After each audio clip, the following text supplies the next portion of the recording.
and this is not to say the subscribers are meaningless. They carry some weight to them, right? I think we could definitely say that the subscriber count that somebody has is an indicator of like their upper limit of like, this is their potential meter, right? I have, I don't know how many subscribers I have right now, but like I got like 20 people might watch this, right? There's no way that this will ever be able to reach more people or have more people, quote unquote, influenced, if we're to say, than somebody who gets 100,000 views. No matter what the two videos are, those just, you know, the view count on those is going to cause that, no matter what, right? The numbers do matter. It's just that we're learning they don't matter quite as much, right? Because they're as they grow less valuable, as you can get anywhere with big numbers, right? And a lot of this goes back to advertising. Let's say I'm a big company and I have a new product. I want to get it out to like, you know, everybody. I want to have a big launch. I want 100,000 people to see this. There are like 1,000 channels I can go to with 100,000 people right now. There are. So what does it mean then to have 100,000 people seeing what you're doing?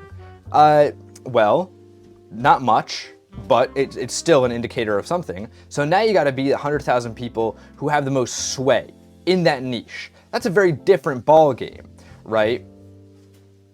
You know, and I think that because of this sort of adjustment that's been made, maybe by the advertising, but I think it's also because of audiences, because you're more likely, you know, like another example, this is a creator with 100,000 subscribers is likely to be a little more professional, like higher production value, I would say, than a creator with less, right? Because they just have more money, they probably invest in more time in, they have definitely a higher production value, right? Let's say this, right? So that person though will still, based on how audiences are acting right now, be getting less engagement than somebody with lower production value that's, maybe it's realer, maybe it's, you know, I don't know exactly what the terms are. I think that's something that, again, as I feel this shift is happening, I think is going to be something that's even more defined because, you know, eventually people will need to move and shift and figure out what, you know, what it is that makes somebody valuable as a creator,